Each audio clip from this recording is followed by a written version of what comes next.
Hello and welcome to this edition of Ringside Digest. I'm your host, Kirk Day, along with my co-hosts Noah Byrne and Nick Miller. And we've got a lot of news today involving some of the NHL's top stars. So without any further ado, we're going to get into it. This one is pretty recent, it's about 10 minutes ago, and it's Timo Meier has been linked to the St. Louis Blues. So there's a tweet from Frank Cervalli that reads, "The St. Louis Blues have entered the chat for San Jose Sharks' Timo Meier. St. Louis, while also attempting to reshape its defense core, is looking to leverage the picks they've acquired from O'Reilly and Tarasenko trades." Now, this one is definitely a bit odd, since they, like he just said, they just moved from O'Reilly and Tarasenko, and now they're trying to acquire another top winger, and it looks like they were going into a rebuild, but now that kind of reconsiders everything. And it's going to be kind of hard to re-sign a piece like Meier, as he's an RFA this year, with the money they have. They don't have too much, so it's kind of a questionable decision. What do you think, Noah? Yeah, I don't understand this whatsoever. Like the Blues, they just traded their two big pieces on forward in Tarasenko and O'Reilly, and it's clear they want to rebuild, like you said. Timo Meier is an RFA at the end of the year, and I would want to go to a team that was in contention if I was him. And unfortunately, St. Louis just isn't that. They don't have the pieces. They even though they do have guys like Robert Thomas and Jordan Kyrou locked up long term.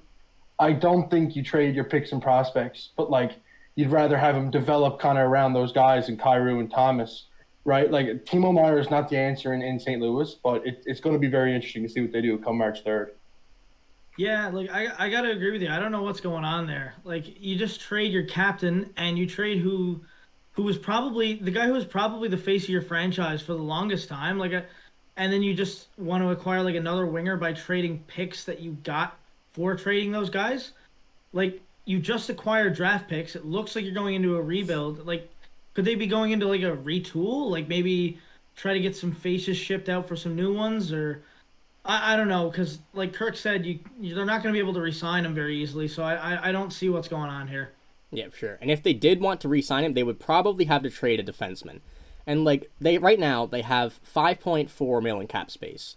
That you're not going to get Timo Meier extended with that. You'll probably get him for this year, and that's about it. But now if we look at the top three defensemen here that the St. Louis Blues have in cap, is Justin Falk, Torrey Krug, and Colton Parayko, all of which are making $6.5 million. Now, that's an extreme amount to be paying your top three defensemen, some of which should probably not be making that. So you would probably have to move one of those three guys if you wanted to get Timo Meier and be able to re-sign him. So would it be one of those three going the other way? You'd have to see. But Oh, absolutely. yeah, it wouldn't be easy for them to get Timo Meier, and I don't know if it's a decision they should make. Timo was gonna get at least $9 million.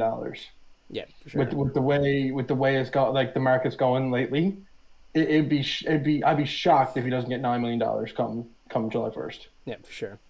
Now with our second story here, we have David Pastrnak's contract update.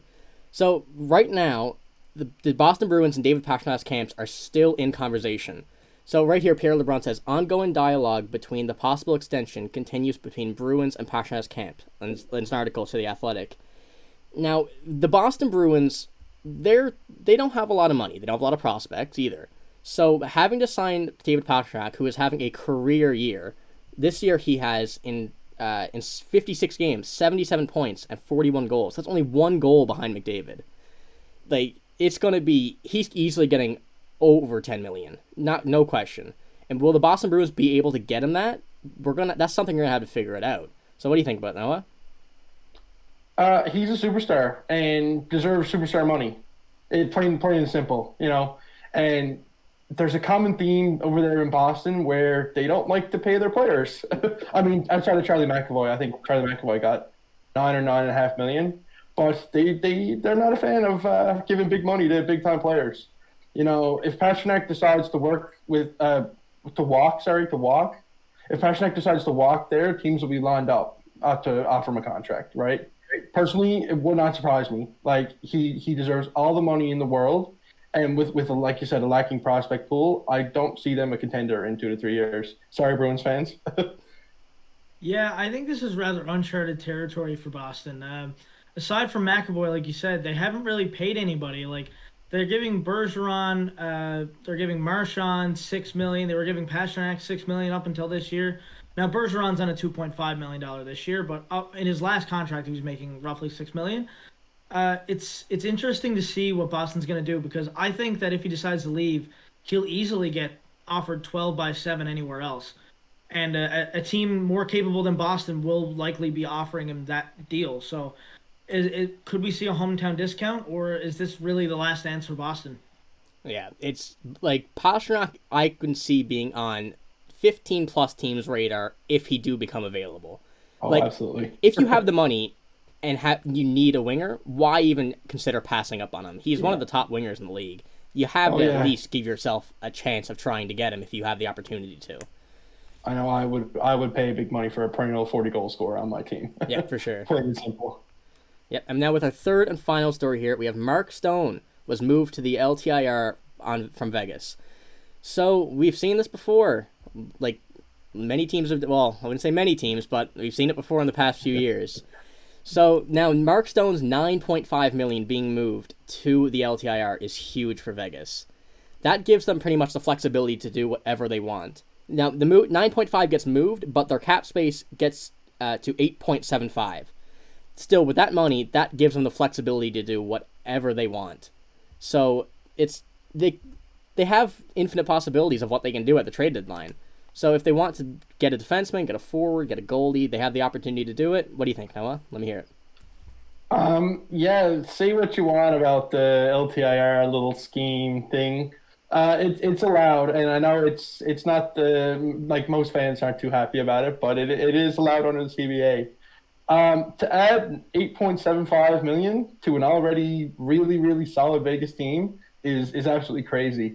You know, they really need to take advantage of that opportunity. I think they use that flexibility to add depth rather than go after a big piece.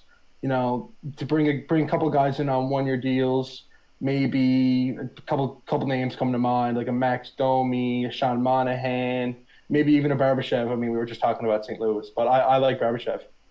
Yep. Yeah, they've got lots of cap space now, and like you said, they'll more than likely only acquire like rental type players. But I mean, we could see a situation like we saw with Tampa and Kucherov a few years ago. I know a lot of people didn't like that. Like the Canadiens fans are pretty upset about that one. Like, you know, the 18 million over, all that whole story. But, you know, as long as it's allowed under the CBA, it's not going to change whether you consider it cheating or not. It's not cheating. It's allowed. And teams are going to continue to do it if it helps them in any way. So I would definitely like to see what they do with that space. I don't know what the thing is on Kane there, but I've heard that they're in on Kane. So that could be pretty interesting. Yeah.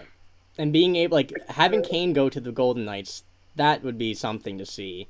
Like, I know some people may not like it, some people may hate on it, but it depends on Patrick Kane and if he wants to get moved. I think he only really wants to go to a team that has a chance of winning another cup. You know, he's getting older now. Well, still not old, but older for an NHL standards. And he got that no-move clause, which he can move to just specific teams that he wants to go to. So having the possibility of him getting to Vegas, where at first it wasn't really an opportunity, I can definitely see him moving his no-move clause to go to Vegas. Like, now that they have the money and being able to do it, I think it's definitely a possibility. Yeah. Now that's all for this video, guys. So we're going to have a lot more news coming from the March 3rd deadline. So if you want to subscribe and you want to see it, you got to hit that sub button, because we're going to be posting all throughout the trade deadline, after free agency, off-season, playoffs, anything. So make sure to subscribe. I hope you like this video, and thank you for watching.